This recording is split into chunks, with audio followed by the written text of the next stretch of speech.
Hey, thanks for watching. I'm Ruben, and in this quick demo you will see Frame and Google from an end-user perspective in action. I'm using my Google Chromebook, the Pixelbook, and I do log in with my corporate Google identity. Different Frame-powered Windows applications such as Excel and Photoshop are already made available on my Chromebook. These applications are progressive web applications and do roam with me when I use other devices.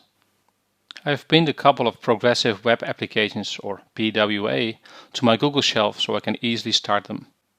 Alright, let's launch a couple of applications and start with Microsoft Excel. Microsoft Excel is launched. Let's create some content and store this content using Google Drive file stream.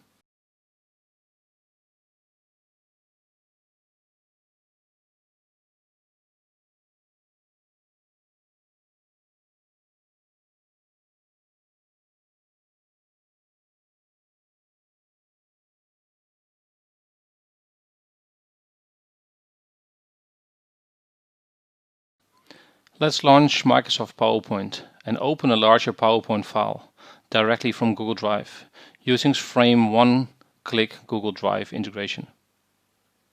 This means files are directly opened from Google Drive.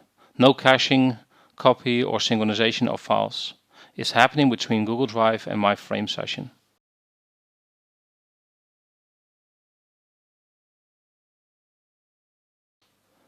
Let's run Google Chrome inside my Frame session and launch the website What is my IP address. As you can see, the VM is running in a Google data center using GCP resources.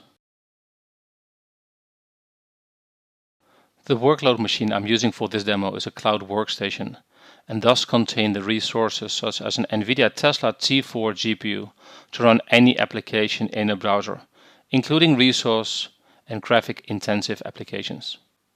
The Frame Remoting Protocol, or FRP, is working well in LAN, WAN and mobile network scenarios when latency is high and bandwidth is constrained. Thanks for watching and see you next time.